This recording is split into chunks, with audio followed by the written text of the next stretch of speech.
जय हिंद दोस्तों, नमस्कार। कैसे हैं आप सब लोग? उम्मीद है एकदम शानदार, ज़बरदस्त, बेहतरीन, जिंदाबाद हैं और बहुत ही बेहद खूबसूरत अंदाज में आप सभी लोगों की तैयारी चल रही है।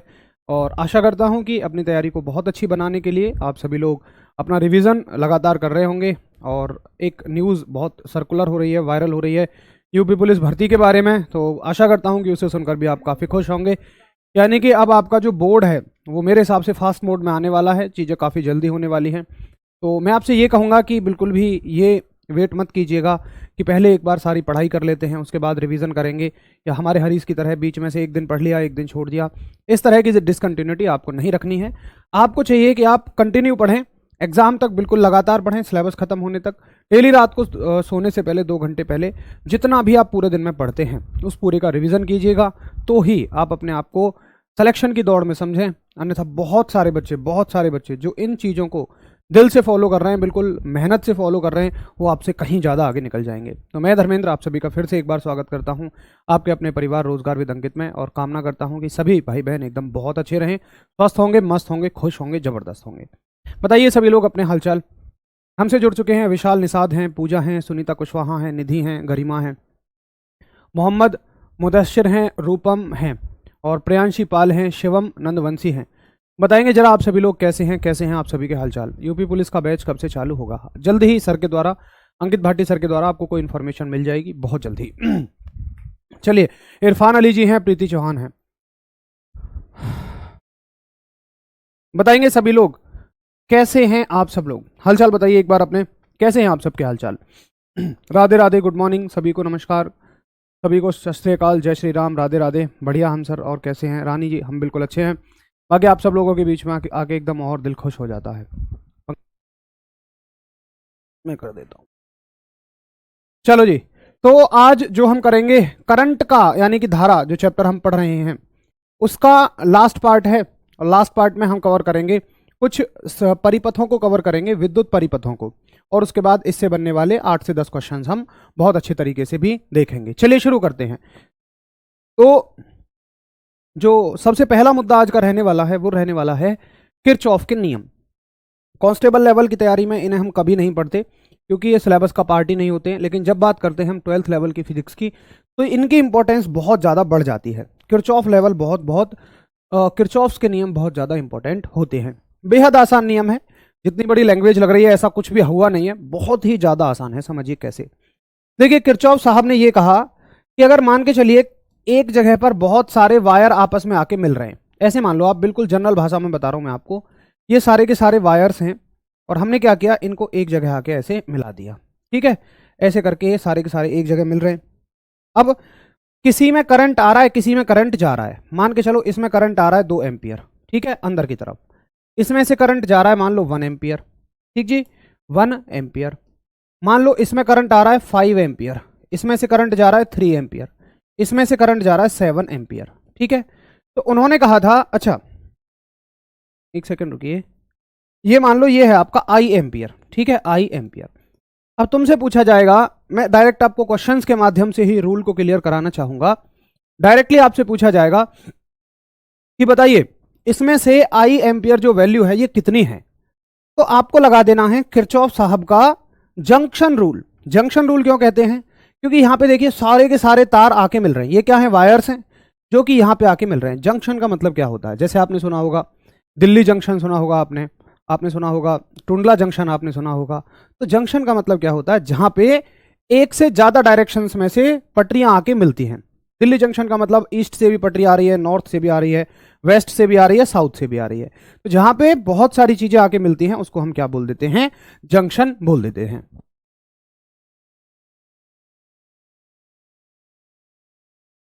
ठीक है, जंक्शन बोलते हैं। तो किरचॉफ साहब के पहले नियम को किसका नियम बोला जाता है? जंक्शन रूल भी बोला जाता है। क्या बोला जाता है? जंक्शन रूल भी बोला जाता है। और जंक्शन की अगर तुम हिंदी देखोगे तो इसको बोला जाता है संधि का नियम। किसका नियम? संधि का नियम। तो यह भी पूछा जाता है कि किरचॉफ साहब के पहले नियम का अन्य नाम क्या है। आप कहोगे सर जंक्शन का नियम, या फिर इसी को हम संधि का नियम भी कहते हैं। अब समझिए, संधि का नियम क्या कहता है कि इस संधि पर आने वाली धाराओं का योग जाने वाली धाराओं के योग के बराबर होना चाहिए। कैसे? इस पर देखो कौन कौन सी धाराएं आ रही हैं। भाई यहां से शुरू कर लेते हैं। तो 5 एम्पियर आ रही है। क्यों हरीश? सही है। और बोलो कौन सी आ रही है? इस जंक्शन की तरफ कौन सी धारा आ रही है बताओ हरीश? 2 एम्पियर आ रही है, तो इसको 2 एम्पियर जोड़ देंगे। अच्छा, जा कौन कौन रही है इस जंक्शन से दूर? उनको एक तरफ लिख लेंगे। बोलो कौन कौन जा रही है? 1 जा रही है। 7 कहां है? 3। 7 कहां है? ये, अरे नहीं, ये 1 है, ये आपका 3 है, और ये आपका आई है, ये आपका आई है। ठीक है, तो 5 और 2 कितना हो जाएगा? 7। 3 और 1 4, इधर आके माइनस के हो जाएंगे। ठीक है भाई हरीश, तो 7 में से 4 गए तो कितना आंसर आ जाएगा? 3 एम्पियर। यानी कि इसकी वैल्यू जो हो जाएगी आपकी 3 एम्पियर हो जाएगी। अब आप देखेंगे तो जाने वाली सारी धाराएं आने वाली के बराबर हो जाएंगी, क्योंकि जाने वाली कितनी है? 7, और आने वाली ये भी कितनी हो गई? 3, तो आने वाली भी कितनी हो गई? 7 हो गई। यानी कि जाने वाली धाराओं का योग आने वाली धाराओं के योग के बराबर होगा।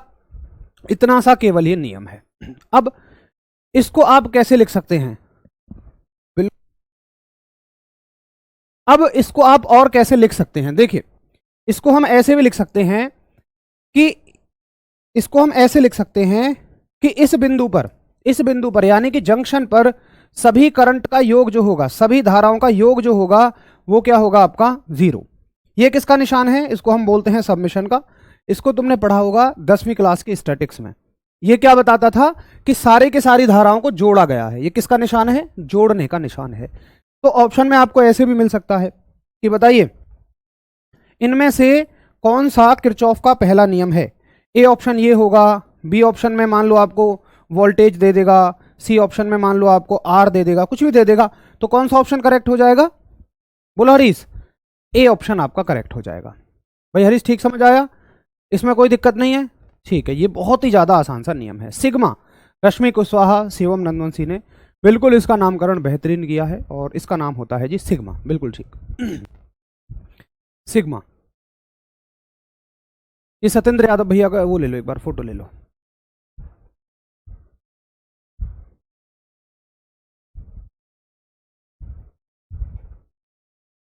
चलिए, वेरी गुड मॉर्निंग जी। अब चलते हैं थोड़ा सा आगे। ये हो गया पहला नियम। अब पूछा जाता है, एक और क्वेश्चन इससे बनता है कि ये बताइए, ये जो पहला नियम है, ये किसके संरक्षण पर आधारित है? पहला नियम जो है ये किसके संरक्षण पर आधारित है? किसके कंजर्वेशन पर बेस्ड है? हाँ भेज दो, किसके कंजर्वेशन पर बेस्ड है? चलो हरीश एक बात मुझे बताओ, हरीश एक बात बताओ कि जो धारा होती है हम कह सकते हैं आवेश से मिलकर बनती है, कह सकते हैं हम? अब जिसने रिवीजन किया होगा उसको पता होगा कैसे मिलकर बनती है, बताना जरा। हैं? आवेश बटे समय का मान क्या होता है? आवेश प्रति समय, यानी कि आवेश की दर जो होती है, rate of change of charge, क्या होता है आपका? धारा ही होती है। तो ये किसका नियम है? अब देखो, इस बात का मतलब क्या है कि ये हमेशा संरक्षित रहेगा। संरक्षित का मतलब इसमें कोई हानि नहीं होगी। अरे पाइप के एक सिरे में जितना तुमने पानी डाला, दूसरे सिरे से उतना बाहर निकल गया, तो इस बात में हम क्या कहेंगे? क्या कोई लॉस हुआ? इसमें कोई भी लॉस नहीं हुआ। इसमें कोई भी लॉस नहीं हुआ। इसमें क्या हुआ आपकी? इसमें आपका सब कुछ संरक्षित रहा, पानी यानी कि कंजर्व रहा। तो जितनी धारा आई उतनी ही धारा चली गई। तो क्या इसमें कोई लॉस हुआ? कोई भी हानि नहीं हुई। तो हम कहते हैं कि ये किसके संरक्षण पर आधारित है? पहला नियम आवेश के संरक्षण पर आधारित है। ये सारे के सारे बहुत इंपॉर्टेंट सवाल हैं जो लगातार पूछे गए हैं। किसके संरक्षण पर आधारित है? चार्ज के कंजर्वेशन पर आधारित है। एयरफोर्स में कोई ही पेपर ऐसा जाता होगा जिसमें इसको नहीं पूछता होगा। बहुत ज्यादा इंपॉर्टेंट सवाल है। कंजर्वेशन ऑफ चार्ज, बहुत बहुत बहुत बढ़िया। अर्जुन कृष्णा, गंगा मणि वर्मा, सॉरी अरे यार, शिवम नंदवंशी, वेरी गुड। शिखर शुक्ला, वंदना पाल ये एनर्जी पे नहीं होता दीदी, आप थोड़ा सा आगे चल रही हैं। सर सिग्मा बराबर 0 कैसे होता है? रूपेंद्र कुमार, सिग्मा बराबर 0 ऐसे हो गया कि सारे आवेशों का सम जो है वो 0 नहीं हो जाएगा। अगर आप इन सबको भी इधर ले आओ, मान लो 5 है, ये 2 है, इसको इधर ले आइए -1, इसको भी इधर ले आइए -3, इसको भी इधर ले आइए -3। अब देखना जरा कितना आंसर आ रहा है। 5 और 2 7, 7 में से 7 गए तो 0। सारा सबको जोड़ोगे तो कितना आ जाएगा? 0 ही हो जाएगा। इसलिए सिग्मा आई बराबर हम लिख देते हैं 0। ठीक जी, बहुत ही आसान है। बताएंगे पहला नियम क्लियर? बोलो हरीश, पहला नियम ओके। अब चलते हैं दूसरे नियम की तरफ। ठीक है, चलो तो दूसरे नियम की तरफ चलते हैं, और दूसरा नियम है आपका किरचॉफ साहब का दूसरा नियम। अब देखिए जी, जैसे पहला नियम किसके लिए केवल काम कर रहा था? पहला नियम काम कर रहा था एक जंक्शन के लिए, एक संधि के लिए। तो दूसरा नियम किसके लिए काम करेगा समझेंगे। वहीं से उसका नामकरण होगा। मान के चलिएगा आपके घर में 2-3 चीज़ें लगी हुई हैं, जैसे मान लो ये बल्ब लगा हुआ है, ठीक है, और यहाँ पर ये पंखा लगा हुआ है, कुछ इस तरह तेरी पलकें, ये। और उसके बाद मान लीजिए यहाँ पे आपने इनको कोई बैटरी दे रखी है ऐसे करके, ठीक है, और मान लो यहाँ पे कोई प्रेस लगी होगी जिसका प्रतिरोध R है ऐसे करके, तो इन सब का अपना अपना रेजिस्टेंस होगा, प्रतिरोध होगा, है कि नहीं है। यानी कि ये क्या जुड़े हुए हैं, प्रतिरोध जुड़े हुए हैं, ऐसे मान लीजिए आप। तो ये क्या बन गया, ये एक क्लोज लूप बन गया। क्या बन गया हरी से, एक क्लोज लूप। तुम तो हिंदी मीडियम वाले हो, तो इसको बोलते हैं बंद लूप या बंद पाश, ठीक है जी। क्या बोलते हैं इसको पूरे को, बंद लूप या बंद, बोलो, पाश। A B C D A, इसका नाम हो जाएगा बंद लूप या बंद पास का नाम हो जाएगा। A से चलना और A पर ही आके रुक जाना।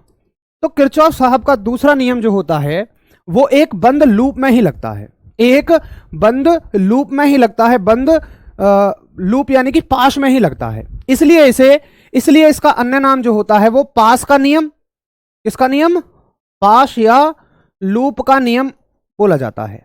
पास या, अरे तेरे की, पास या लूप का नियम, यानी कि law of loop, law of loop इसे बोला जाता है। तो सेकंड लॉ को ही लॉ ऑफ लूप बोला जाता है। पहली बात तो ये। अब ये होता क्या है तो समझना, बहुत ध्यान से समझना। ये होता है जैसे कि हमने देखा था कि अगर हम किसी जंक्शन पे देखेंगे तो समस्त धाराओं का योग शून्य होता है, यानी कि टोटल करंट का सबमिशन 0 होता है। वैसे ही यहां पे क्या होगा, यहां पे ये होगा कि समस्त वोल्टेज का सम 0 होगा। यानी कि अगर ये कहा जाता है कि जैसे देखिए यहां पे कुछ वोल्टेज कंज्यूम हुआ, यहां पे कुछ वोल्टेज कंज्यूम हुआ और यहां पे कुछ वोल्टेज कंज्यूम हुआ, तो इन सब का सम क्या हो जाएगा, इन सब का योग क्या हो जाएगा, 0 हो जाएगा। समस्त वोल्टेजों का योग क्या होता है, 0 होता है। और वोल्टेज जो है किससे मिलकर बनता है, अगर किसी का रिवीजन बहुत अच्छा हो तो वो पकड़ पाएगा कि वोल्टेज जो होता है वो कार्य बटे समय होता है। वोल्टेज क्या होता है, वर्क अपॉन चार्ज होता है। अच्छा, वर्क क्या है, एक तरह की ऊर्जा ही तो है, एक तरह की एनर्जी ही तो है। तो ये क्या बता रहा है, एनर्जी का संरक्षण। ये किसके आधार पर बेस्ड है, ये ऊर्जा संरक्षण पर आधारित है। मैंने थ्योरी में सारा कुछ लिख दिया है, ऊर्जा संरक्षण पर आधारित है। ये आपका एनर्जी कंजर्वेशन पर आधारित है, एनर्जी कंजर्वेशन पर आधारित है। ठीक है, बस हमें इतना ही पढ़ना है, हमसे न्यूमेरिकल नहीं पूछेगा। अगर आप 12th क्लास में होते या आप IIT या नीट की तैयारी कर रहे होते, एयरफोर्स की तैयारी कर रहे होते, तो मैं आपको इससे क्वेश्चंस प्रैक्टिस कराता। असिस्टेंट ऑपरेटर के स्तर पर इससे क्वेश्चंस नहीं पूछे जाएंगे, डिफिकल्ट थोड़े से क्वेश्चन होते हैं और टाइम कंज्यूमिंग होते हैं, इसलिए नहीं पूछे जाएंगे। वेरी गुड संजय, बहुत बढ़िया। बताओ भैया सत्येंद्र यादव, दिक्कत क्या है। सत्येंद्र यादव, मैंने आपका इसलिए स्क्रीनशॉट लिया है, जल्द ही आपकी समस्या आगे पहुंचाई जाएगी और आपको समाधान मिलेगा। ठीक है, अब मुझे समय तो दो, अभी आपने अपनी प्रॉब्लम बोली है, चीजें डिस्कस करनी पड़ती हैं टीम के साथ, मैं अकेले थोड़ी डिसीजन ले सकता हूं, समझ गए। तो थोड़ा सा मुझे समय दीजिए आज का, तुरंत आपकी समस्या का जरूर समाधान होगा, बिल्कुल परेशान मत रहिएगा। बहुत बहुत बहुत बढ़िया। जरा बताएंगे कि ये नियम किस किस को समझ में आ गया। अगर आपको बहुत ज्यादा ये समझ नहीं आ रहा है कि सर ये कैसे होता है, तो कोई जरूरत नहीं है उसकी, आप चीजों को डायरेक्टली भी याद करिएगा, क्योंकि ये समझ में आपको प्रॉपर तब आएगा जब आप इस पर न्यूमेरिकल करेंगे। न्यूमेरिकल हमें करने नहीं है। बहुत बहुत बहुत बढ़िया, वेरी गुड। अंकित एकदम जबरदस्त है, बहुत सही। हाँ बिल्कुल वंदना, सही कह रहे हैं आप। मोहम्मद मुदस्सिर, ऊर्जा संरक्षण पर आधारित होता है, बिल्कुल ठीक बात है।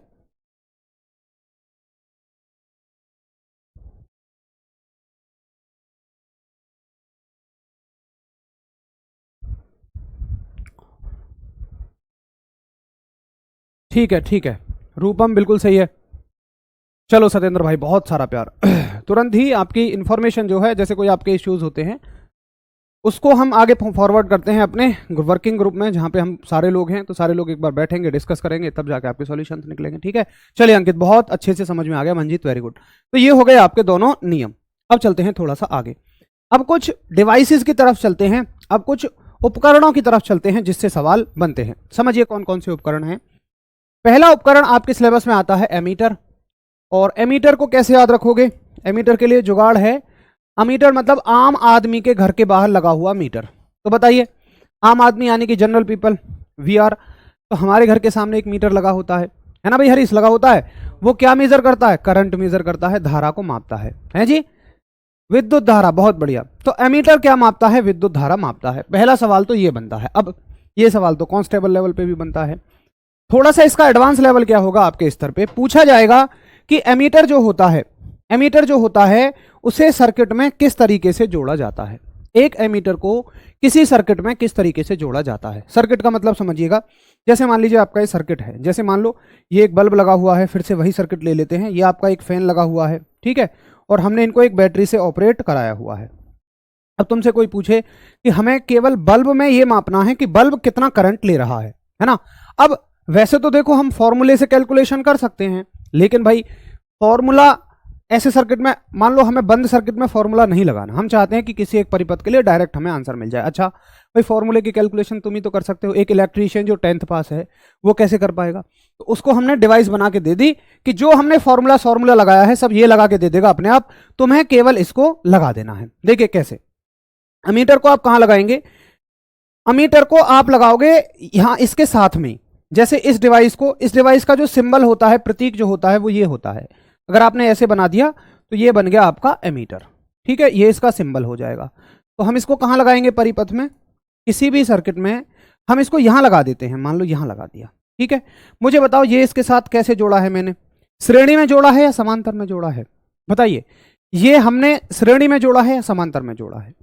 अगर मैं कहूं कि ये हमने श्रेणी में जोड़ा है या समांतर में, तो आपका जवाब क्या होगा? देखिए एक तरीका तो ये था लगाने का, और एक तरीका था मेरे पास ये लगाने का, लेकिन हम ऐसे नहीं लगाते, ऐसे लगाते हैं।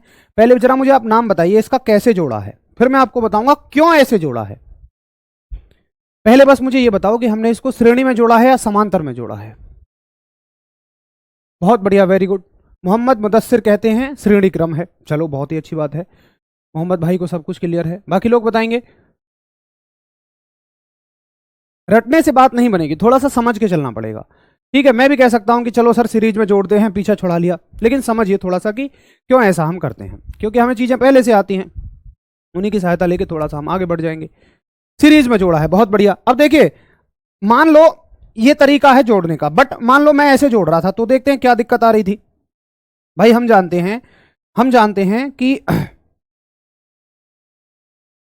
हैं कि अब कैसा जुड़ गया है? समांतर में। समांतर में जो है ना धारा बट जाती है। अब मान के चलो यहां से आ रही है 5 एम्पियर, ठीक है, कितनी आ रही है? 5 एम्पियर। तो 5 में से कुछ तो ये ले लेगा, 2 एम्पियर ले लेगा, और कुछ धारा इसके पास जाएगी, मान लो 3 जाएगी। तो ये कितनी मापेगा? ये 2 एम्पियर मापेगा। जबकि हमें किसकी मपवानी है? हमें नपवानी है इससे इस बल्ब की। इसलिए हम कैसे जोड़ते हैं इसको? श्रेणी में जोड़ते हैं। कैसे जोड़ते हैं जी? श्रेणी में जोड़ते हैं। देखिए जरा कैसे जोड़ेंगे श्रेणी में, ऐसे। अब श्रेणी में जोड़ने से क्या फायदा होगा? अगर धारा आई यहां से 5 एम्पियर, तो आपको पता है श्रेणी में धारा नहीं बढ़ती है, इसको भी 5 की मिलेगी, इसको भी 5 की मिलेगी। मतलब ये समझ जाएगा कि अगर मुझे 5 की मिल रही है तो इसको भी 5 की ही मिल रही होगी, और इसमें जो रीडिंग आएगी वो कहां पे चली जाएगी? 5 पे आपकी चली जाएगी। बोलो क्या आपको समझ में आया कि समांतर क्रम में क्यों नहीं लगाते हैं? मैंने आपको बहुत कहा था जब हमने कॉम्बिनेशन ऑफ रेजिस्टेंस पढ़ा था, प्रतिरोधों का संयोजन पढ़ा था, कि इसको बहुत अच्छे से पढ़ो कि श्रेणी क्रम में धारा समान रहती है। आपके बहुत सारे कॉन्सेप्ट में आगे काम आने वाली है चीज। मात्र एक चीज कितनी जगह काम आ रही है कि श्रेणी क्रम में धारा नहीं बढ़ती है। अब भैया हर उस बच्चे को समझ में आएगा जिसने अच्छे से रिवीजन किया है, जिसने रिवीजन नहीं किया उनके सर के ऊपर से जाएगा, उसमें मैं कुछ नहीं कर सकता। बहुत बढ़िया, वेरी गुड अर्जुन, बहुत बढ़िया। अंकित कुशवाहा, किस किस को बात समझ में आ गई कि क्यों हम इसको सीरीज में ही जोड़ते हैं, क्यों हम इसको श्रेणी क्रम में जोड़ते हैं? वो बच्चे जरा थम्स अप कर दो। बहुत बहुत बहुत बढ़िया अर्जुन, वेरी गुड, आपका जवाब एकदम सही है।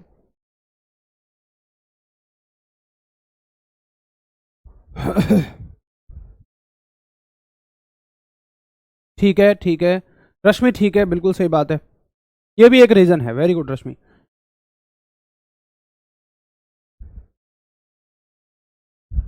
और चलो ठीक है, लगभग सारे बच्चों को ये चीज क्लियर है कि एमीटर को हम श्रेणी क्रम में ही क्यों जोड़ते हैं। ये बात हो गई। अब थोड़ा सा आगे चलते हैं, किसकी तरफ? वोल्ट मीटर की तरफ। ठीक है जी, अब थोड़ा सा आगे चलते हैं वोल्ट मीटर की तरफ। अब देखिए जी, वोल्ट मीटर क्या काम करता है आपका? वोल्ट मीटर जैसा कि नाम से आपको दिख रहा होगा, वोल्ट आ रहा है इसमें, तो ये वोल्टेज को मापेगा, और वोल्टेज को हिंदी में क्या बोल देते हैं हम, विभवांतर बोल देते हैं। क्या बोल देते हैं, विभवांतर बोल देते हैं, ठीक है, यानी कि पोटेंशियल डिफरेंस बोल देते हैं। तो किसको मेजर करेगा ये, पोटेंशियल या पोटेंशियल डिफरेंस दोनों को मेजर कर लेता है, ठीक है। अब देखिए पोटेंशियल या पोटेंशियल डिफरेंस दोनों को मेजर कर लेता है। अब फिर से वही बात आती है कि सर इसको कैसे जोड़ा जाएगा सर्किट में, इसको कैसे जोड़ा जाएगा परिपथ में। देखिए इसको जोड़ने का जो तरीका है, अगर मैं फिर से उसी परिपथ को बनाऊं, मान लो इस बल्ब के लिए मुझे क्या मापना है, मुझे वोल्टेज मापना है, तो मान के चलो मैं इसको श्रेणी में लगा देता हूं, ठीक है। हालांकि ये समांतर में लगाया जाता है, बट मान लो मैंने श्रेणी में लगा दिया जी, लो ये लगा दिया। दिक्कत क्या होगी, मान के चलो यहां से चलेगा 10 वोल्ट, आपको पता है वोल्टेज डिवाइड हो जाता है। मान लो ये 3 वोल्ट लेगा, ये 7 वोल्ट लेगा, तो भाई साहब ये जितना वोल्टेज लेगा ये उतना ही तो माप देगा, इसका थोड़ी मापेगा ये, तो ये अपना माप देगा। अगर तुम इसको सीरीज में लगाओगे, अगर तुम इसको श्रेणी में लगाओगे, तो ये अपना ही वोल्टेज माप के तुम्हें दे देगा। लो जी भाई साहब 3 वोल्ट आया, इसको इससे कोई मतलब ही नहीं। अब तुम अपने लिए थोड़ी लगाए हो ससुर, तुम तो किसी और के लिए लगाए गए हो। इसलिए हम इसको कैसे लगाएंगे, हम इसको लगाएंगे जी समांतर में, ठीक है। कैसे लगाएंगे, समांतर में लगा लेते हैं। जरा देखिए समांतर का मतलब क्या होता है, इसके ऐसे लगा देंगे। समांतर का मतलब होता है जहां धारा बटनी चाहिए। अब समांतर में क्या होता है, आप सभी जानते हैं कि धारा बट जाती है लेकिन वोल्टेज सेम रहता है ना। अगर यहां 10 वोल्ट है तो इसको भी डेफिनेटली 10 वोल्ट मिलेगा, और इसको भी डेफिनेटली कितना मिलेगा, 10 वोल्ट ही मिलेगा। दोनों को कितना मिलेगा, 10-10 वोल्ट मिलेगा। बोलो मेरी बात से कौन सहमत है, दोनों को 10-10 वोल्ट मिलेगा। अब ये समझ जाएगा कि अगर मुझे 10 वोल्ट मिला है तो इसको भी 10 वोल्ट ही मिला होगा। ये आंख बंद करेगा और चुपचाप अपना ही बता देगा। ये इसका नहीं बता रहा है, ये अपना बता रहा है, लेकिन इसका आंसर भी इसी का आंसर हो जाएगा, क्योंकि जितना इसको मिल रहा है उतना ही इसी को मिल रहा है। बोलो इस लॉजिक से चीजें किसको बढ़िया समझ में आ गई, बहुत बढ़िया रश्मि, वेरी गुड। कि वोल्ट मीटर जो है वो कैसे लगाया जाता है, समांतर में लगाया जाता है, वो आपका पैरेलल में लगाया जाता है। अंकित कुशवाहा बिल्कुल ठीक है, आलोक कुमार का आंसर एकदम जबरदस्त है, अंकित यादव का आंसर बिल्कुल बढ़िया है।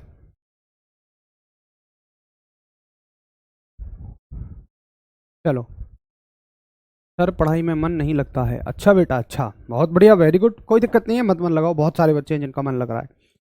कोई जरूरत नहीं है आपको पढ़ाई में मन लगाने की, अगर आपका नहीं लगता है तो ढेरों ऐसे बच्चे हैं जिनका पढ़ाई में मन लगता है। मोहन कुमार क्वेश्चन बिल्कुल एग्जैक्टली ऐसे ही आएगा जैसे मैं बता रहा हूँ कि बताइए अमीटर का उपयोग किस लिए किया जाता है, पहला सवाल। दूसरा सवाल, अमीटर को किसी परिपथ में किस क्रम में जोड़ा जाता है, श्रेणी क्रम या समांतर क्रम, सीरीज में या पैरेलल में। इस तरीके से चीजें पूछी जाएंगी। चलो अक्षरा बहुत अच्छा, अच्छे से रिवाइज करो, सारी चीजें आसान हैं, थोड़ी सी मुश्किल भी हैं। तो भैया नौकरी भी तो अच्छी है, नौकरी ऐसा ही लेवल की ले रहे हो आप, तो थोड़ा सा तो कुछ आपसे उम्मीद अच्छी की जाएगी, तो थोड़ी सी मेहनत करो। Very good Sanjay. और भैया मेहनत की ऐसी बात है कि बहुत ढेरों लोग बैठे हुए हैं जो 8-8 घंटे पढ़ने को तैयार है। कहने की देर है, तुम 8 कहोगे, हम 8 कहेंगे उनसे, वो 10 घंटे पढ़ने को तैयार है। वो बस कहते हैं कि सर बता दो क्या पढ़ना है, जिम्मेदारी हमारी है। और बाकी तो देखो आजकल यार मुझे नहीं लगता कि कुछ भी एक अच्छी नौकरी के बगैर है। लोगों के नज़रिए बदल जाते हैं तुम्हें देखने के, सबसे बड़ी चीज़ है। आज जब तुम मान लो अगर कहीं घर से बाहर तैयारी करते हो या घर में भी तैयारी करते हो तो पास पड़ोसी को ज़्यादा भाव इज्जत नहीं देते, लेकिन जैसी तुम्हारी नौकरी लग जाएगी अपने बच्चों को वो तुम्हारे उदाहरण देंगे। तुम निकल के जाओगे, बुलाएंगे, अरे भैया हमारा लड़का है यार, ये पढ़ रहा है, 6ठी क्लास में, पढ़ता नहीं है, तू इसको कुछ समझा दे। चाहे वो पहले तुम्हें नकारा बताते हो, बेकार बताते हो, लेकिन फिर तुम्हारे एग्जाम्पल देने लग जाएंगे। और भैया हर चीज़ आप उठा के देखें, सुख सुविधाएं उठा के देखें, प्यार मोहब्बत उठा के देखें, सब कुछ पैसे के दम पे रह गई हैं। अगर कोई बहुत बहुत बहुत बड़ा सच्चाई है तो 5-1% ऐसे हैं, बाकी 95% तो हर चीज़ पैसे के दम पे रह गई है ना जी। बाकी बस मैं तो भैया तुम्हारे लिए इतना करूँगा, अगर तुम्हें मेहनत पढ़ने का मन नहीं करता है तो बस मैं इतना कहूँगा कि अब कोई लैला नहीं थामती किसी मजदूर का हाथ, कि अब कोई लैला नहीं थामती किसी मजदूर का हाथ,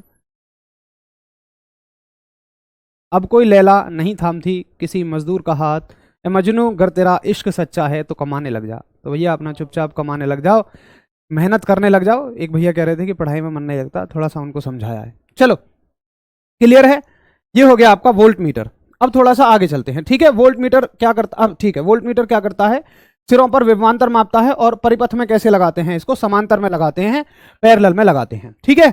अब चलते हैं तीसरी डिवाइस पर। एक तीसरी डिवाइस आपकी दुनिया में आती है जिसका नाम है गैल्वेनोमीटर। गैल्वेनोमीटर, अब भैया गैल्वेनोमीटर जी खड़े हुए थे कहीं, मान लो छोटा सा बच्चा है, गैल्वेनोमीटर जी, आप जाते हैं गैल्वेनोमीटर जी के पास और पूछते, अरे क्या खड़ा है यहाँ, ये कहता है भैया कोई काम नहीं दे रहा यार, हमें कुछ काम करना है। तुम कहोगे क्या कर सकता है तू, ये बहुत छोटा सा बच्चा है, ऐसे मान लिए बहुत छोटा सा बच्चा है, क्योंकि इसे ये बहुत छोटी सी धारा को माप सकता है। जैसे मैं कहता हूं मान लो आधा एम्पियर को कुल ये मापेगा, 0.5 एम्पियर की धारा को ये माप सकता है, इसकी औकात इतनी है। अच्छा जी, तुम कहोगे तू क्या कर सकता है, तुम कहोगे, ये कहेगा सर मैं आधे एम्पियर की धारा को माप सकता हूं। तुम कहोगे यार आधे एम्पियर तो कहीं नहीं होती है, नॉर्मल सर्किट्स में भी 2 एम्पियर 1 एम्पियर की धारा आपको मिलती है, नॉर्मल बल्ब ले लो, कुछ भी ले लो, आपको आधा एम्पियर से ज़्यादा ही मिलेगी। लेकिन तुम कहोगे चल ठीक है, फिर भी मैं तेरा कुछ इस्तेमाल कर लेता हूं, तुम इसे ले आओगे। क्या इस्तेमाल है इसका समझिए। अब इसका इस्तेमाल तुम इस तरीके से करोगे कि जैसे मान के चलिएगा आपका मोबाइल फ़ोन है, ठीक जी, मोबाइल फ़ोन में ढेरों पार्ट होते हैं। अब मान लो उसमें कोई दिक्कत आ गई, मोबाइल फ़ोन में कोई दिक्कत आ गई, ये मान लो 4-5 पार्ट हैं उसमें, तो आपका जो मिस्त्री होगा, मैकेनिक होगा, वो क्या करेगा, वो हर एक पार्ट पर आपने देखा होगा 2 टर्मिनल लगाता है। हरीश तुमने देखा है, एक ऐसी डिवाइस होती है और यहां से एक सुई सी निकालता है और दोनों पार्टों पर लगाता है, ऐसे और ऐसे लगाएगा। अगर यहां पर निडल में कोई डिफ्लेक्शन हो जाता है, जो ये निडल है आपकी, यहां पर जो आपने निडल देखी है, अगर ये हिल जाती है, थोड़ी बहुत ऐसे हिल जाती है, तो वो ये मान लेता है कि क्यों हिली होगी निडल, यहां सुनो, क्योंकि धारा यहां से निकली है और यहां तक गई है। क्यों हरीश, सही है, निडल क्यों हिली होगी, क्योंकि धारा यहां से निकली है, यहां तक गई है। अगर इसके लगाने पे मान लो इन दोनों को यहां लगाता है और निडल नहीं हिलती है, तो वो मान लेगा कि धारा यहां से आगे बढ़ी नहीं रही, यानी कि ये कंपोनेंट आपका खराब है, ये बिल्कुल सही है, और इसी कंपोनेंट पे अब वो काम करेगा। यानी कि मुझे बताओ हरीश, मुझे ये बताओ, यहां पे क्या तुम्हारी चाहत ये है, क्या तुम्हारी चाहत ये है कि तुम धारा को मापो, या केवल ये चाहत है कि केवल पता लग जाए धारा है या नहीं है? बताओ हरीश, बस पता लग जाए, है ना, मापने की तो जरूरत ही नहीं है, पता लग जाए हाँ भैया धारा जा रही है, चाहे जितनी जा रही हो, हमारा काम तो उसी से बन जाएगा। तो हम क्या करते हैं कि गैल्वेनोमीटर क्या करता है, धारा को मापता नहीं है, बस इस शब्द में थोड़ा सा क्लियर रहना, ये धारा का पता लगाता है, ये सर्किट में करंट की प्रेजेंस को डिटेक्ट करता है, बस इतनी सी बात को पकड़ लेना। क्वेश्चन आता है कि गैल्वेनोमीटर क्या करता है, धारा का पता लगाता है, पहला ऑप्शन होगा मापता है। तुम बिल्कुल आगे बढ़ जाना, उसके जाल में मत फंसना, तुम कह देना जी सर्किट में धारा का क्या करता है, केवल ये, बोलो क्या करता है, अरे पता लगाता है, एक ही बात नहीं है बे, एमीटर मापता है और गैल्वेनोमीटर पता लगाता है, ये दोनों चीजों में आपको क्लियर रहना है, ठीक है।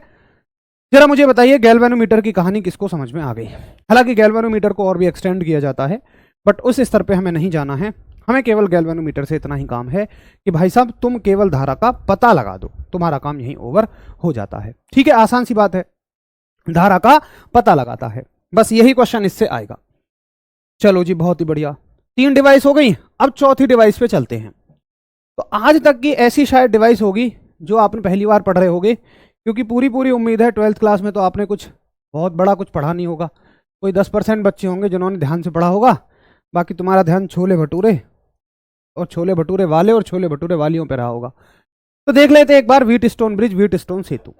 अब व्हीट स्टोन सेतु का काम क्या होता है, पहला सवाल, व्हीट स्टोन सेतु का क्या काम होता है। तुम कहोगे कि सर जो व्हीट स्टोन सेतु होता है ये रेजिस्टेंस को मापता है। अब भैया अज्ञात का मतलब क्या है, अरे मापोगे उसी को तो जिसकी वैल्यू नहीं पता होगी, जो अज्ञात होगा, जो ज्ञात है जिसकी वैल्यू पहले से नोन है उसको क्या मापोगे। तो अज्ञात प्रतिरोध को मापने में इसका इस्तेमाल हम करते हैं, किसका इस्तेमाल जी, व्हीट स्टोन ब्रिज का। पूरी एक डिवाइस होती है, हम डिवाइस के अंदर नहीं जाएंगे, हम खाली इसका वर्किंग प्रिंसिपल समझेंगे, केवल कार्य करने का सिद्धांत समझेंगे, जहां से सवाल पूछा जाता है, ठीक है हरीश। चलो कैसे सवाल पूछा जाता है, देखिए इसमें क्या होते हैं, 4 प्रतिरोध होते हैं, कितने होते हैं हरीश, 4 प्रतिरोध होते हैं, 1 2, उनको ऐसे करके जोड़ दिया जाता है। प्रतिरोध क्या होते हैं, देखें कभी तुमने हरीश प्रतिरोध, चलो एक बार जरा प्रतिरोध को देख लें, धारा को रोकते हैं, देखा कहां है तुमने, अरे यार चलो मैं एक बार तुम्हें रेजिस्टेंस दिखाता हूं कहां होता है, हाँ रेजिस्टेंस, मैं तुम्हें एक बार एक्चुअल में रेजिस्टेंस दिखाता हूं कैसे होते हैं रजिस्टर्स। देखो ऐसा कुछ देखा है कभी, ये देखें कभी, ये चीजें देखी हैं, इन्हीं को बोलते हैं हम रजिस्टर, यही आपके प्रतिरोध होते हैं, और ये ही किसी भी परिपथ में धारा को कम या ज्यादा करने का काम करते हैं। कम करवाना है तो इसको समांतर में जोड़ दो, ज्यादा करवाना है, सॉरी मैं उल्टा बोल गया, अगर कम करवाना है तो आपका सीरीज में जोड़ दो, और कम ज्यादा करवाना है तो समांतर में जोड़ दो, ये आपके प्रतिरोध होते हैं। अब देखो इसमें 2 तार निकल रहे हैं, बोलो हरीश निकल रहे हैं कि नहीं, 1 2, तो ऐसे ही हम 4 उठाएंगे और चारों को कैसे जोड़ देंगे, एक ऐसे जोड़ दिया हमने, वो जो गोल गोल है उसको हम फिजिक्स की भाषा में ऐसे दिखाते हैं, एक ऐसे जोड़ दिया, एक ऐसे जोड़ दिया। अब इनके जो सिरे बचे उनसे हमने तीसरे को ऐसे जोड़ दिया और चौथे के दोनों सिरों को बाकी के दोनों सिरों से जोड़ दिया, यानी कि सबके सिरे को आपस में यहां ऐंठ दिया। बोलो सही समझ में आ गया? चलो बहुत बढ़िया। अब हमें इसको देनी है पावर सप्लाई। तो पावर सप्लाई के लिए आप इसके एक सिरे को उठाइए, बैटरी के एक टर्मिनल से जोड़ दीजिए, किसी से भी जोड़ दो, पॉजिटिव नेगेटिव, और इसके एक टर्मिनल को उठाइए और यहां से जोड़ दीजिए। ठीक है, क्लियर है? बोलो क्लियर है? अब ऐसा करना है आपको कि यहां से हमें 3 का पता होता है पहले से ही। P, ये मान लो P है, Q है, और ये आपका R है, और ये आपका S है। इसकी वैल्यू मुझे मान लो पहले से पता है कि भैया ये कितनी है जी, 3 ओम इसकी वैल्यू है। ठीक है, इसकी वैल्यू भी मुझे पहले से पता है कितनी है जी, 6 ओम है। या हाँ, इसकी वैल्यू भी मुझे पहले से पता है कितनी है, मान लो 9 ओम है, और पूछेगा आपसे इसकी वैल्यू कि बोलो इसकी वैल्यू क्या होगी। तो अगर तुम प्रतिरोधों को इस तरीके से जोड़ देते हो, अगर तुम प्रतिरोधों को कुछ इस क्रम से जोड़ देते हो, तो तुम उसमें ये वाला फॉर्मूला लगा सकते हो, है ना जी। ये प्रैक्टिकल है, ये प्रैक्टिकल ही है, कहां से आया इसको छोड़ दीजिए, डेरिवेशन भी है, बट अब सीधा सीधा ध्यान रखो कि अगर तुम प्रतिरोधों को ऐसे जोड़ोगे तो ये सूत्र लगा सकते हो कि सर P बटे Q बराबर R बटे S। बोलो क्लियर है हरीश? अब सॉल्व करें।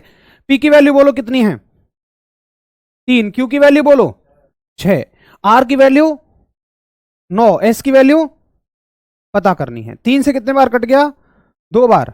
S बराबर बोलो कितना आया, 18। S की वैल्यू कितनी हो गई, 18 ओम। ऐसे आप इसको आराम से सॉल्व कर सकते हैं। बोलो कोई बहुत मुश्किल चीज है? कितनी वैल्यू आ गई, 18 ओम। तो 2 सवाल यहां से बन सकते हैं। पहला कि बताइए व्हीटस्टोन सेतु का इस्तेमाल किस लिए किया जाता है। बोलो हरीश किस लिए किया जाता है व्हीटस्टोन ब्रिज का यूज? बहुत बढ़िया, पढ़ पढ़ के बता रहे हो। प्रतिरोध ज्ञात करने में, और कैसे कैलकुलेट करेंगे ये भी समझ आ गया। चलो तो एक सवाल और हो जाए।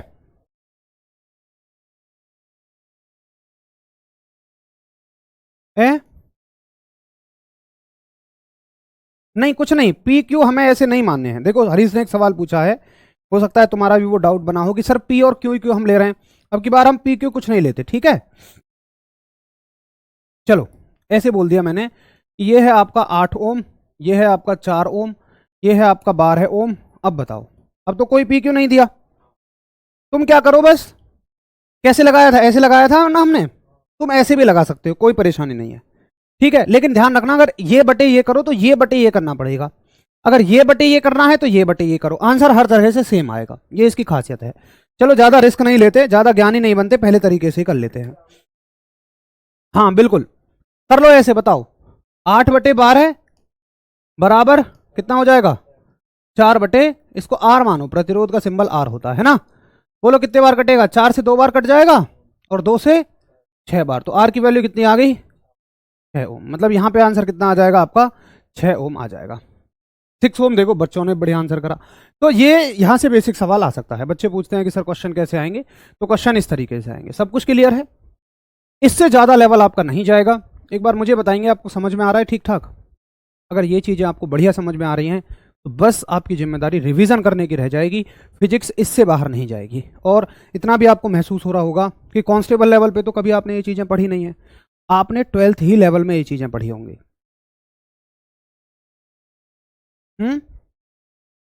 ये पढ़ी थी ग्रुप डी में? नहीं, व्हीटस्टोन ब्रिज तो नहीं है यार ग्रुप डी में, ये 12th लेवल की चीजें हैं। ग्रुप डी 10th लेवल से होता है, हालांकि उसकी साइंस अच्छी आती है, लेकिन वो 10th लेवल से है। बहुत बढ़िया, very good Arjun, very good Ankit. तो भाई ये हो गया आपका व्हीटस्टोन ब्रिज। यहां तक हमने धारा वाले चैप्टर को खत्म कर लिया है। अब चलते हैं कुछ क्वेश्चंस की तरफ, थोड़ी सी प्रैक्टिस कर लेते हैं कि कैसे इस चैप्टर से क्वेश्चंस बन सकते हैं, ठीक है। अब बाकी तो प्रैक्टिस हम करेंगे प्रैक्टिस सेट में, लेकिन एक आइडिया ले लेते हैं कि इस चैप्टर से क्वेश्चंस कैसे बनते हैं। बताओ हरीश, आंसर करो फटाफट फटाफट। ओम मीटर किसका मात्रक है? हरीश ने कह दिया ए, तो हरीश बताओ ओम किसका मात्रक है, और ओम मीटर भी। अब तुक्का मार रहे हो भाई तुम तो। 6 साल पहले पढ़े थे सर। सर टेस्ट में आपका पढ़ाया हुआ फंसता है। Very good. 6 साल पहले तो तुम मास्टर जी कोई भूल गए होंगे किसने पढ़ाया था। 6 साल का कुछ याद रह रहा है। क्या आंसर होगा बताइए। अब ए और सी में तुम कंफ्यूज हो। भैया क्यों कंफ्यूज हो? मैंने तो तुम्हें 20 बार बताया था। मैंने बताया था ओम जो यूनिट होती है, ओम जो मात्रक होता है, ओम जो यूनिट होती है वो किसकी होती है? प्रतिरोध की होती है। बोलो, बताया था। ओम किसकी यूनिट होती है? प्रतिरोध की, यानी कि रेजिस्टेंस की। ठीक है, हम ऐसे क्यों लिख रहे हैं, ऐसे लिख दो ना। प्रतिरोध की यूनिट क्या होती है? ओम होती है। अच्छा जी, अगर तुम धारा घनत्व देखोगे तो बताओ क्या होता है हरीश? धारा घनत्व। अब केवल वो बच्चा आंसर करेगा जिसको रिवीजन होगा। बोलो धारा घनत्व क्या होता है? हरीश लेट गया? अरे इंग्लिश मत बोलो, ये बताओ होता क्या है?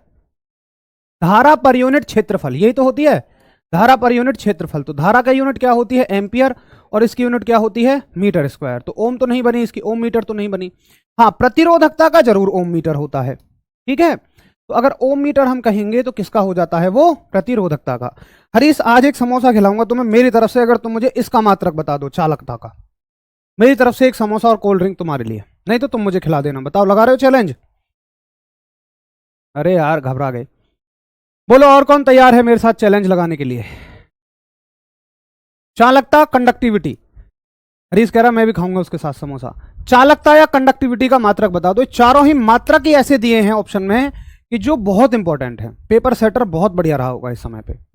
ओम मीटर किसका है? रजिस्टिविटी का है। Very good. तो ओम मीटर किसका हो जाएगा? रजिस्टिविटी का हो जाएगा। अब चालकता का तो बताओ, कंडक्टिविटी का। अरे भाई, चालकता उल्टी होती है प्रतिरोधकता की। चालकता उल्टी होती है प्रतिरोधकता की। तो जो प्रतिरोधकता है वो इसका उल्टा कर दो। ओम का उल्टा क्या लिखोगे? Ohm inverse. इनवर्स का मतलब उल्टा ही तो होता है। हाँ, 1/ओम को तुम ऐसे लिख सकते हो, जैसे 1/ओम लिखते हैं ना, ऐसे ऐसे लिखोगे। तो इसको ऊपर ले जाके ऐसे लिख सकते हो, और इसको ऊपर ले जाके ऐसे लिख सकते हो। तो ओम इनवर्स मीटर इनवर्स। ठीक जी, ohm inverse metre inverse. Ohm inverse बच्चे आंसर कर रहे हैं। सब हार गए, सब हार गए। प्रदीप यादव जीत गए। ठीक है, जो बच्चे हार गए हैं मैं उनके नाम ले रहा हूं, जो जीत गए हैं वो उनसे जाके समोसे खा लेना। ठीक है भैया? नहीं जीते, हार गए तुम। अंकित, अंकित कुशवाहा जीत चुके हैं। Rani Panchal, mho metre. Rani Panchal ji metre में इनवर्स लगाइएगा। Ohm inverse metre inverse. Monu Kumar, very good, बहुत बढ़िया। सत्या, हाँ ठीक है। ए नहीं भाई, सारे सारे आ जाएंगे यहीं, कोई बात नहीं। जो जीत गए हैं वो अपने आप हारे हुए वालों से खा लेना। जिसकी ज्यादा श्रद्धा हो मेरे लिए भी ले आना। तो ये इस तरह के मात्रक हैं, और आपको याद हो तो मैंने ये मात्रक बहुत इंपॉर्टेंट बताई थी, क्योंकि यहां से सवाल पूछा जाता है। अगला सवाल देखेंगे। चलो चलो, बहुत बढ़िया। अगला सवाल देखो। हरीश फिर लगाएगा एक बार। चलो बताओ, ताप बढ़ने पर प्रतिरोधकता। बहुत बढ़िया। ताप बढ़ने पर प्रतिरोधकता क्या होती है? अब देखो, ये क्वेश्चन ही इनकम्प्लीट है। क्यों? क्योंकि हमने क्या पढ़ा था, अगर हम सारी धातुओं को हिस्सों में बांटें तो हमारे पास 3 हिस्से आते हैं। एक तो आते हैं सुचालक, है भाई हरीश? एक तो बोलो कौन कौन होते हैं? कंडक्टर और कुचालक। दूसरे नंबर पे कौन आते हैं? कुचालक, यानी कि आपके इंसुलेटर। इंग्लिश भी तो बताते चलो। अरे उसके बाद अर्धचालक। अर्धचालक की क्या होती है? अरे वाह, बहुत ही बढ़िया। तो ये हो गए आपके सेमी कंडक्टर। अब हमने क्या देखा था, अगर टेम्परेचर बढ़ाओगे, अगर तापमान को बढ़ाओगे तो रजिस्टिविटी जो होगी इनकी बढ़ती है, लेकिन इन दोनों की क्या होती है? घट जाती है, डिक्रीज हो जाती है। ये बढ़ने का निशान, ये घटने का निशान। तो ये क्वेश्चन इनकम्प्लीट है, लेकिन पेपर में तो आंसर करना है। तो पेपर में तुम क्या मान के चलोगे कि किसके लिए पूछा गया है? सुचालकों के लिए पूछा गया है। अगर कुछ भी क्लियर ना हो तो क्या मान लेना दोस्तों? सुचालकों के लिए मान लेना। तो सुचालकों के लिए क्या होती है? प्रतिरोधकता बढ़ जाती है। ताप बढ़ने पे प्रतिरोधकता बढ़ जाती है। सर ये तो आपने पढ़ाया नहीं। मोनू कुमार, ऐसे ही तुम बदनाम करना। पेपर से जब बाहर निकलना ना, तुम ऐसे ही कहना यार बहुत मुश्किल पेपर था, मास्टर ने कुछ नहीं पढ़ाया। हाँ, अबे भाई ऑनलाइन में मुक्का मारने की फैसिलिटी है नहीं, नहीं तो यहीं से देता एक। भैया और बता दो इनको यार, किस किस को नहीं पढ़ाया। अबे स्पेशली पढ़ाई है ये वाला टॉपिक, यहां से क्वेश्चन आते हैं, और ये प्रीवियस ईयर क्वेश्चन है जो मैं करवा रहा हूं तुम्हें किसी ना किसी एग्जाम के। ऐसे ही बदनाम करना तुम मास्टर को बेटा। नहीं, जिसका भी जो पढ़ के नहीं जाता फिर उसको पता है दूसरे से क्या कहता है हरीश, यार हमारा पेपर सबसे मुश्किल था, मेरी शिफ्ट का तो सबसे मुश्किल दे दिया। ये रहता। हाँ सर प्लीज बताइए सिलेबस कितनी क्लास में खत्म होगा? हो गया भाई विशाल यादव, सिलेबस खत्म हो गया। नाचो तुम, खाओ, पूरी बनवाओ, भंडारा करो। अरे भैया हो ही जाएगा यार, हम तो भाई पढ़ाई तो रहे हैं, आके देखो एक आध। हाँ यार पढ़ाई तो रहे हैं हम, तुम क्यों परेशान हो रहे हो। जीएस किस लेवल की पढ़नी है असिस्टेंट ऑपरेटर में? एसआई लेवल की आकांक्षा जी, एसआई लेवल की जॉब है, एसआई लेवल की पढ़िए। ठीक है पढ़ाया था। अब चलते हैं आगे, अगला सवाल देखेंगे। साइमंस किसका मात्रक है? हरीश फिर एक मौका है तुम्हारे पास समोसा जीतने का। साइमंस किसका मात्रक है? सीमेन बोल दो, साइमंस बोल दो। साइमंस किसका मात्रक है बताइए। पढ़ाया है सर, मेरा आंसर सही है। रानी पांचाल सब कहते हैं पढ़ाया पढ़ाया। मोनू कुमार कृष्णा, चालकत्व और चालकता, अब यहीं गला घोट दूंगा। बोलो साइमंस किसका मात्रक है? सत्य यादव ने एक नई बात कही है कि लैला नहीं थामती किसी मजदूर का हाथ, बढ़ो तरक्की पर पकड़ो आरडब्ल्यूए का साथ। ये तो ऐसा लग रहा है जैसे नगर पालिका के स्लोगन होते हैं। गाड़ी वाला आया गाड़ी कचरा निकाल। चलो, इसमें कशिश नहीं है, दर्द नहीं है ना भाई हरीश? उसमें दर्द है। लैला नहीं थामती किसी मजदूर का हाथ, ए मजनू अगर तेरा इश्क सच्चा है तो कमाने लग जा। ठीक है, देखो साइमंस किसका मात्रक है भाई साहब। हमने आपको कंडक्टिविटी का तो पीछे ही बताया था, चालकता का तो पीछे ही बताया था। क्या बताया था? ओम इनवर्स और मीटर इनवर्स। अब देखिए, अगर हम मात्रक देखेंगे किसका? चालकत्व का, तो चालकत्व उल्टा होता है प्रतिरोध का। अब प्रतिरोध का मात्रक ओम है, उसका उल्टा करोगे तो क्या हो जाएगा? ओम इनवर्स हो जाएगा। और ओम इनवर्स को ही तुम क्या लिख सकते हो? साइमंस लिख सकते हो। ठीक है, ओम इनवर्स को ही क्या लिख सकते हो तुम? साइमंस लिख सकते हो। याद रखना, ओम इनवर्स को ही हम साइमंस लिख सकते हैं। यानी कि इसको भी तुम थोड़ा सा मॉडिफाइड कर सकते हो, ओम इनवर्स को साइमंस लिख के इसको मीटर इनवर्स ही छोड़ सकते हो। ठीक है जी, बताइए क्लियर है? Electrical conductance, very good. वैद्युत चालकत्व का मात्रक होता है इलेक्ट्रिकल कंडक्टेंस, यानी कि वैद्युत चालकत्व का ये मात्रक होता है। तो इस तरह के सवाल बन जाते हैं।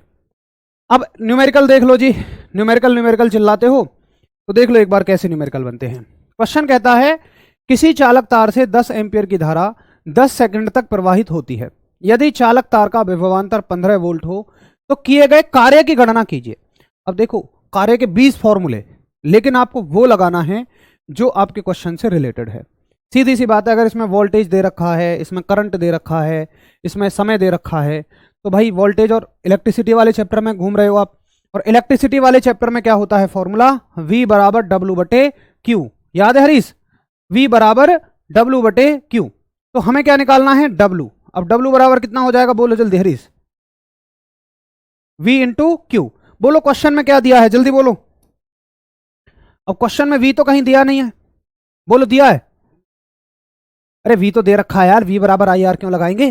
15 वोल्ट नहीं दे रखा, सवाल को खुद बढ़ा रहे हो। Q दे रखा है, बोलो Q क्या होता है? Q होता है चार्ज यानी कि आवेश। तुम्हें Q ही नहीं पता? Q होता है चार्ज यानी कि आवेश। बोलो Q की वैल्यू कहां से निकालोगे? देखो बच्चे आंसर भी कर रहे हैं और तुम यहां लटके पड़े हो। इसने फार्म भर रखा है भैया, बताओ भाई Q की वैल्यू कहां से निकालोगे? बोलो अब। अरे तेरी, I बराबर होता है Q बटे T। क्या होता है I बराबर? Q बटे T। तो Q बराबर कितना हो जाएगा? I into T। अब I क्या है यहाँ पे? धारा। बोलो कितनी दे रखी है? 10 एम्पियर। समय कितना दिया हुआ है? 10 सेकंड। तो आवेश कितना हो जाएगा? 10.100, 100 गुलाम। 100 वैल्यू यहाँ पे रख दो, कितना आंसर आ जाएगा? 1500। 1500 जूल। अब मैं समझ गया कौन बच्चे आंसर नहीं कर पाते। मैं समझ गया बेटा, ये हरीश के जैसे बच्चे होते हैं, ये रिवीजन नहीं करता बिल्कुल भी, मेरे कमरे में ही रहता है, ये नहीं रिवीजन करता जरा सा भी। जब मन किया पढ़ लिया, पूरी रात लूडो खेलेगा, जाने किस किस के साथ, पता नहीं किस किस के साथ बैठ के लूडो खेलता है। मैं इसे इतना कहता हूँ भैया पढ़ ले, लूडो खेलता रहेगा। अब मैं समझ गया बेटा, पक्का पक्का वो बच्चे हैं जो रिवीजन नहीं कर रहे हैं, ये उनसे सवाल नहीं हो रहे। बाकी देखो कितने बच्चों ने आंसर कर दिया बढ़िया तरीके से। ठीक है जी, बोलो एक बार मजा आ रहा है? क्या कह रहा, कहीं और आएगा? पढ़ाई में मजा ले ले बेटा। कितना आंसर हो जाएगा? 1500 जूल। चलो बता हरीश, इसका आंसर बताओ। आसान सा सवाल है, बिल्कुल बढ़िया है। अंकित है, हिमानी, अंकित, रानी पांचाल, रश्मि, राजकुमार, AK यादव, रूपेंद्र कुमार, बिल्कुल ठीक है। अगला सवाल बताओ, किसी चालक का विभवांतर दो बिंदुओं के बीच 8 वोल्ट है। यदि 4 एम्पियर की धारा उसमें प्रवाहित हो रही हो तो प्रतिरोध ज्ञात करें। अब ओम का नियम क्या कहता है? V बराबर IR। देखो ऐसे सोचा करो, पहले ये देखो कि पेपर में दिया क्या है, फटाफट से देख लो एक बार, फटाफट से। भाई वोल्टेज दिया है 8 वोल्ट और आपको धारा दे रखी है 4 एम्पियर। ठीक है, अब आपसे क्या पूछा है, प्रतिरोध पूछा है। तो ये देखो कि इन दोनों के बीच में कौन संबंध देता है ना। बोलो इन दोनों के बीच में कौन संबंध देता है भाई, ओम का नियम देता है, V बराबर आई आर। तो R बराबर कितना हो जाएगा, V बटे आई। बोलो V की वैल्यू 8, I की वैल्यू 4। बहुत शानदार, अब की बार तो हरीश ने भी क्वेश्चन देखते ही आंसर कर दिया था, 2 ओम। अगर हरीश को समझ आ गया तो मैं मानूंगा तुम्हें भी समझ आ गया। ऑप्शन सी को उड़ा दिया जाए। रश्मि जी लग रहा है तुमने कहीं कोई पहले डिफेंस डिफेंस की तैयारी करी, उड़ाने उड़ाने की बात करती हो दीदी। 2 ohm, very good. There is a problem with this drive, scan the drive now and fix it. Okay thank you. आगे बढ़े, 2 ओम। अगले सवाल का आंसर करो जवानों, बोलो। एक होटर, ओ तेरी, होटर नहीं है भैया, हीटर है। ये क्या है आपका, हीटर है। एक हीटर है जिसकी शक्ति 1250 वॉट है, जिसका विभव 115 वोल्ट है। तो ज्ञात करें हीटर में प्रतिरोध एवं हीटर में धारा। अच्छा, प्रतिरोध और धारा ज्ञात करनी है। होटल का नाम लेते कुछ लोग, पता नहीं यादों में खो गए होंगे, तो वो हीटर है। तो देखेंगे जरा इसका प्रतिरोध कैसे ज्ञात करोगे, बोलो हरीश, अब बताओ बेटा। हरीश, पावर दे रखी है 1250 वॉट, ठीक है, और वोल्टेज दे रखा है हमें 115 वोल्ट। हमें ज्ञात करना है आर और हमें ज्ञात करना है आई। अब बोलो हरीश कैसे करोगे। एक समोसा मेरी तरफ से फिर से ना, पिछले वाले की तरह आर बराबर वी बटे आई लगाओगे। अब तुम वी की वैल्यू तो दे रखी है, आई की वैल्यू दी नहीं है, बताओ कहां से लगाओगे, आई कहां से निकालोगे, फॉर्मूला लगाओ। ये लो, और एक हरीश के चाचा आ गए यहाँ। ये बिल्कुल ही खलीफा आदमी है। देखो, एक फॉर्मूला होता है, याद रखना, पावर का फॉर्मूला होता है, शक्ति का फॉर्मूला होता है। जो विद्युत शक्ति होती है आपकी, विद्युत पावर जो होती है, विद्युत शक्ति होती है, वो वोल्टेज और करंट का प्रोडक्ट होती है, याद रखना, ठीक है। विद्युत शक्ति जो होती है वो आपकी वोल्टेज और करंट की क्या होती है, प्रोडक्ट। हरीश याद रहेगा, बताओ कैसे निकालोगे। अब भाई पावर दे रखी है कितनी, 1250, वोल्टेज कितना दिया हुआ है, 115, और आई की वैल्यू निकालनी है। बताओ जल्दी सॉल्व करके आई की वैल्यू। अरे हाँ, जल्दी से इसका आंसर बता दो फटाफट से, सभी लोग सॉल्व करके। आई की वैल्यू कितनी है, यहां से 12.8 आ रही है, 12 दिशा में 150, 12 के आसपास आएगी। 10.8 आ रही है या 10.6 आ रही है, अच्छा 10.8 आ जाएगी, ठीक है। 10.8 एम्पियर इसका आ जाएगा आंसर, ठीक है। 10.8 हो गया। अब देखो किस ऑप्शन में 10.8 है। वैसे तो आपको यहीं से पता लग जाएगा भाई, धारा का मात्रक एम्पियर है ना, ये धारा दी हुई है, ये ऑप्शन आपका ये ठीक है। फिर भी हम प्रतिरोध निकाल लेते हैं। प्रतिरोध कैसे निकालोगे बताओ हरी सब। अब तो आसान है, V बराबर आई आर। बोलो V की वैल्यू 115, I की वैल्यू 10.8, R की वैल्यू निकालनी है। तो डेफिनेटली कितनी आएगी, 12.8 ही आएगी, ठीक है। कितनी आएगी, 12.8 ओम, क्योंकि वहीं से पता लग गया था, एक आंसर से ही हमें पता लग जाएगा। तो आंसर ऑप्शन बनेगा आपका बी। आसान था सवाल। बताइए एक बार हरीश, न्यूमेरिकल हार्ड तो नहीं लग रहे, बताएंगे सभी बच्चे।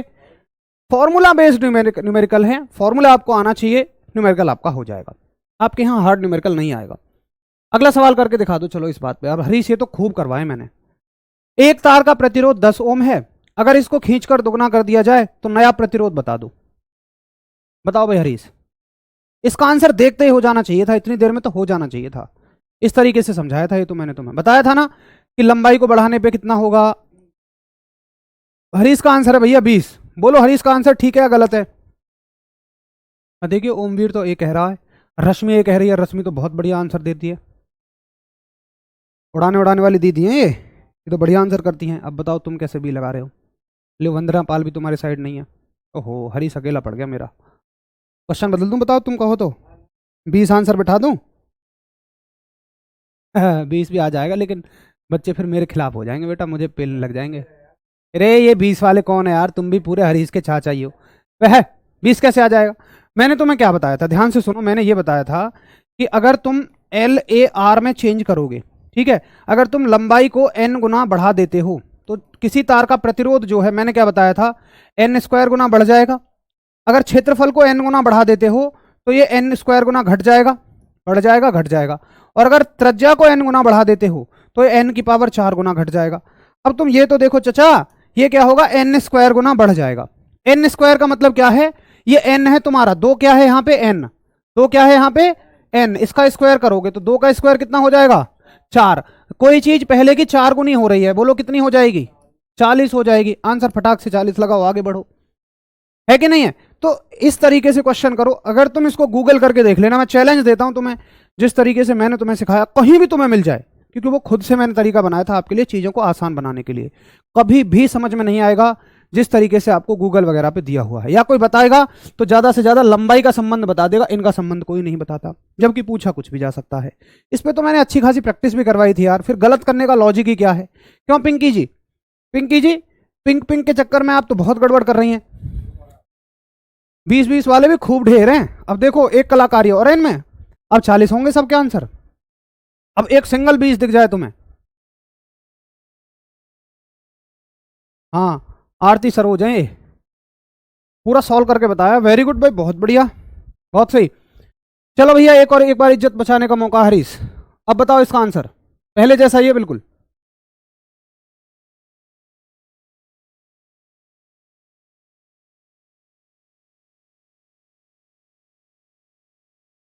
बहुत बढ़िया, तो हरीश ने फटाक से आंसर दे दिया देखते ही। भाई ये क्या है, एन है ना जी, एन का स्क्वायर होगा कितना हो जाएगा, 3 का स्क्वायर कितना होगा 9। कोई चीज 20 से 9 गुना हो रही है तो 20 ने माँ 180, 180 ओम हो गया, फटाक से आंसर कर दो, आगे बढ़ जाओ। और क्वेश्चन आते हैं यहां से, अगर हरीश तुमने ग्रुप डी पे ध्यान दिया हो ना, तो ग्रुप डी की हर एक परीक्षा में सवाल आया था यहां से, और एयरफोर्स हो चाहे आपका एनडीए हो, ये बहुत इंपॉर्टेंट टॉपिक है। चलो भाई आगे चलें, 8वां सवाल हो गया, अगला सवाल देख लो।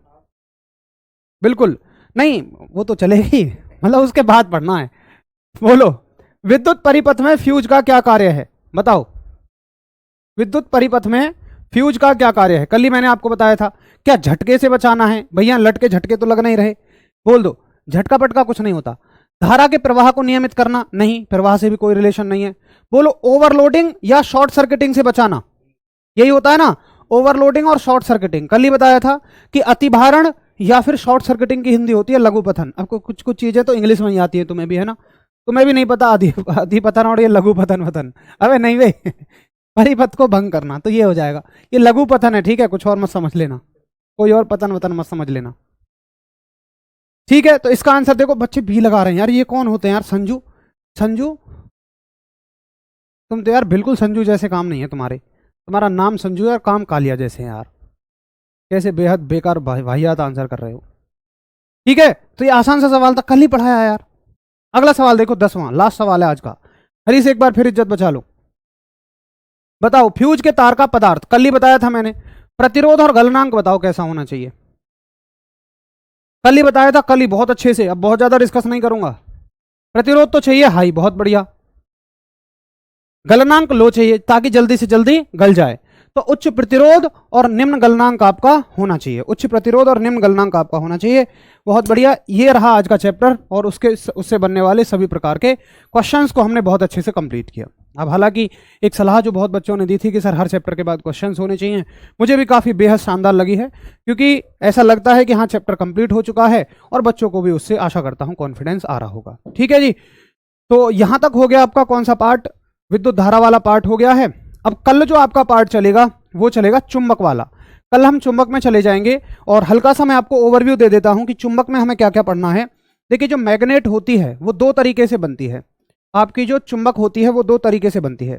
देखिए, जैसे आप मान लो आप कैसे हैं, शैतान टाइप के हैं, तो एक तो जाति शैतान होते हैं, और एक होते हैं जो अपने शैतान दोस्तों के साथ मिलकर शैतान बन जाते हैं।